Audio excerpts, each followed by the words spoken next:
রাজীব কুমার তুমিও আছো, এটা কিন্তু প্রেসের সাথে ডাইরেক্ট কানেক্টেডও আছে। কিছু জিনিস ইমিডিয়েট ইউ টেক কেয়ার, হয়তো তুমি চেষ্টা করো, কিন্তু local police is not helping. সবাইকে বলছি না, আমি একাংশ। পলিটিক্যাল নেতাদের নামে সবাই বদনাম করে বেশি। 5 টাকা খেলে 500 টাকা বলে দেয় চোর, কিন্তু পলিটিক্যাল নেতারা টাকা খাওয়ার আগে 10 বার ভাবে জনগণের টাকা খাওয়া কি উচিত। তাদের নিজস্ব একটা দায়বদ্ধতাও থাকে।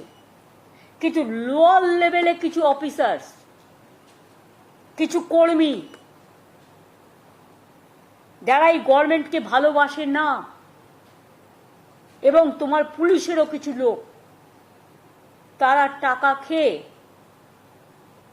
আজকে বালি চুরি বলো, কয়লা চুরি বলো, সিমেন্ট চুরি বলো। জয়গাঁও তো এত পাথর পড়ে আছে, ভেঙে কেন তোমরা টেন্ডার করছো না? এটা তো এগ্রিকালচার, এটা তো ল্যান্ড ডিপার্টমেন্ট করবে। ল্যান্ড ডিপার্টমেন্ট কি করছে? কেন বসে আছে? Why they are sitting idly, they are sitting quietly? আমি তো পরিষ্কার বলেছিলাম যে যত বালির জায়গা আছে টেন্ডার করে দাও, যত পাথরের জায়গা আছে টেন্ডার করে দাও, যত ইল্লিগাল মাইনিং চলছে আটকে দাও। সিআইএসএফ টাকা খেলেও আমাদের লোকেদের ধরবার অধিকার আছে, এটা মাথায় রাখো।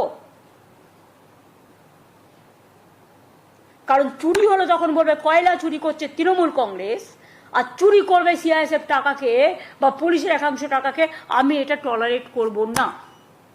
যদি কোনো রাজনৈতিক দলের লোক হয়, তার কলার চেপে ধরো, তাকে আইনের পেছে ধরো, আইনত জেলে পাঠাও। এখানে কোনো এক্সকিউজ আমি চাই না। আমার দরকার নেই 1 পয়সা। বারবার আমি বলি, আমার প্রয়োজনে আমি দলের নির্বাচন করবার জন্য আমি লোকের কাছে আঁচল পেতে টাকা নেব। আজ পর্যন্ত বলতে পারবে না আমি কোনো গভর্নমেন্টের কাজে বা কারো কাছ থেকে আমি 1 পয়সা নিয়েছি, কোনো কারণে। অন্য কেউ যদি নিয়ে থাকে, তুমি ছাড়বে কেন? কেন ছাড়বে? একই আইন, law must be applied to each and every individual together. There should not be any discrimination. কেউ কেউ ভাবে একে ম্যানেজ করি, ওকে ম্যানেজ করি, নিয়ে এক্সটর্শন করি, তারা বাঁচাবে। কেউ বাঁচাবে না, আমি তো বাঁচাবো না। আমার কাছে কোথাও না কোথাও থেকে তো খবর আসবেই। সব আলুটা বেরিয়ে গেছে, মাথায় রেখো। আজকে আলুর দাম বাড়ছে। পেঁয়াজ আমি কষ্ট করে তৈরি করতে শুরু করেছিলাম, বাংলায় পেঁয়াজ তৈরি হতো না বলে, সবটা নাসিক থেকে আসতো। সেই পেঁয়াজ, আমার খাওয়ার পেঁয়াজ নেই, আমাকে নাসিক থেকে আনতে হয়। আমার পেঁয়াজ বাইরে বিক্রি হয়ে যাবে কেন? আমি তো 50% পর্যন্ত প্রোডাকশন এখনো কত পর্যন্ত হয়েছে?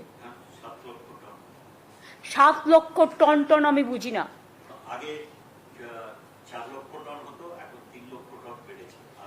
আমি পার্সেন্টেজ জিজ্ঞেস করছি, কত পার্সেন্ট? 75%। আমি সেই জায়গাটায় নিয়ে এসেছি।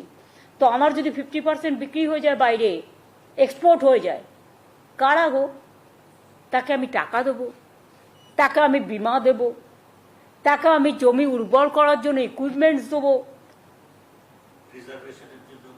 প্রিজার্ভেশনের জন্যও দিচ্ছি।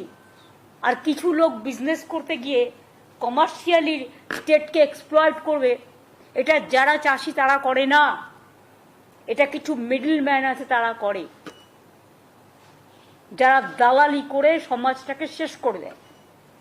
আর সেই দালালির টাকা তারা ভাগ দেয় একে একে তাকে। এটা যাতে না হয়, ইচ অ্যান্ড